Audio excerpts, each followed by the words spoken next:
popcorn, Tob? You like that? Good morning, everyone. Taylor and Toby here eating popcorn. Where's Kaylee? You can't see her.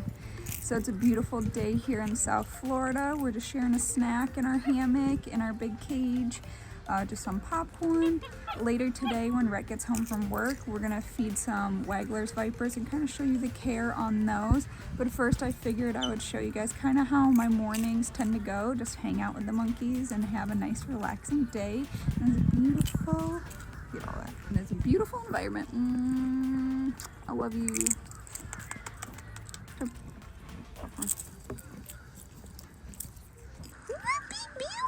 Baby.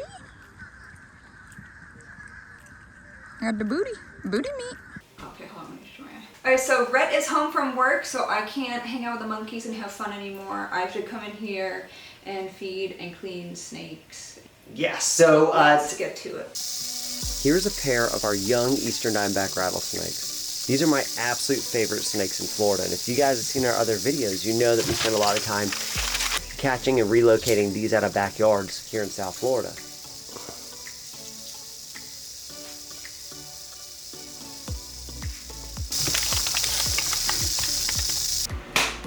Bend over, Rhett. You ready? So every week we take the snakes out of their cages, we check for any poop, take that out, we spruce up their leaf litter, and we give them fresh water, of course, just to make sure, you know, their cages are always like new and clean and looking good. So that's what we're gonna do now. How exciting, isn't it? Is that good, Rhett? You're making a mess. Oh. So they feel nice at home in their cage. You got one poop on it, Rhett. It's lizard poop. Enrichment.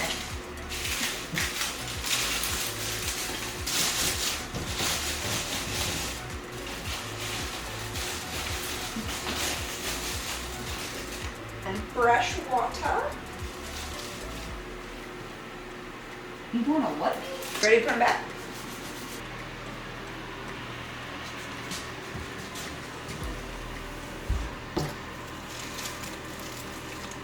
That was masterful. I'll help. Wow! Thanks, Rhett! Wow! Not as masterful, but we tried.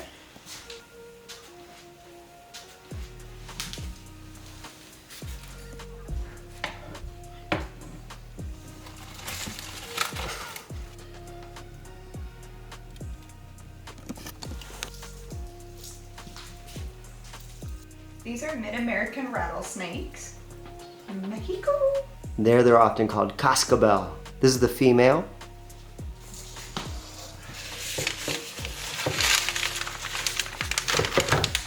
Mid-American rattlesnakes are really toxic. They're often referred to by local people as breakneck snake. Because of the neurotoxic properties in the venom, it can often make the victim lose control of their neck muscles and their head just kind of like wobbles around.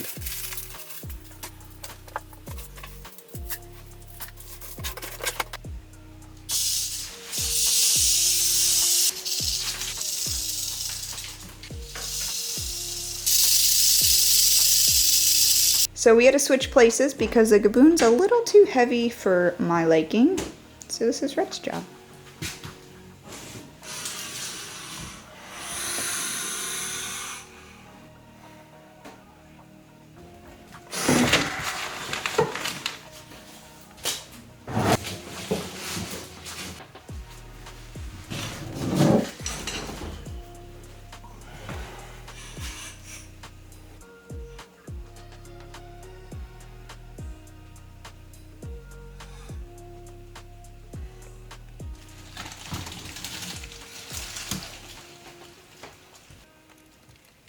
Okay, now we're going to take out one of our female wags for a closer look.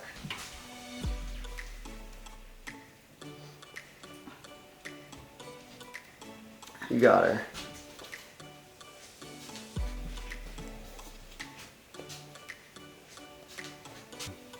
Oh, she's trying to get you. God!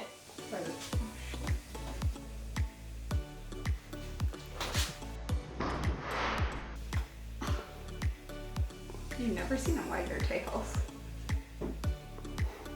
There he goes. Okay guys, so we got both them out. This is the male, this is the female. As you can, sorry, I'm like swinging them. As you can see, they totally look different. They are probably one of the most sexually dimorphic snakes on the planet. You can't get much different than a small green vine looking snake and then a heavily patterned, robust female. We don't really know the purpose of why they're so sexually dimorphic, but makes it easy for us to know who's who. So male Wanglers max out at 24 inches, so really not that big. Females can get up to 40 inches. Their diet is a little bit different just because of their size. Males will eat insects, lizards, and frogs, whereas females are a little bit more rodent and larger bird eaters. Even though Wanglers look like they would be super toxic venom-wise, their venom's actually not that potent. It's used more to kill, birds, rodents, insects. There's been no known fatalities, and there's actually no anti-venom. The Wanglers are also known as Temple Vipers. Temple Vipers are native to Southeast Asia, such as Malaysia, Thailand, and Indonesia. There is a temple in Malaysia where people actually go there to hold these snakes because on average they're pretty docile snakes, except for our big female that keeps snapping at us right now. Okay guys, we're gonna put them back because my tiny little biceps are getting sore from holding them up. Let's fog them, feed them, and tell you a little bit more about them. Alright guys, so we're going to feed them real quick, but we always spray them or fog them just to make it feel like a rain cycle, because rain cycles stimulate the movement of things like frogs and rodents and little lizards and insects. So we always give them that little bit of fog or mist to make them feel like a natural cycle is occurring, and then we feed them. Because they are pit vipers, we have to soak their prey in warm water first to simulate a live prey item. While they're beautiful, they're actually a really difficult species to keep alive. Some of the issues people have is overfeeding. These wags here, we feed them once a month. Even this green male only eats one pinky a month. They are often kept too wet and too humid. These snakes are pretty unique, and like frogs, they absorb most of their moisture and hydration through their skin. So what we do for them is we mist or fog them once a day lightly and some light drizzling in the morning or afternoon. We provide them small water bowls in the branches that they do use from time to time. And we keep their temps about 78 to 82 and allow a nighttime drop of the room in the low 70s.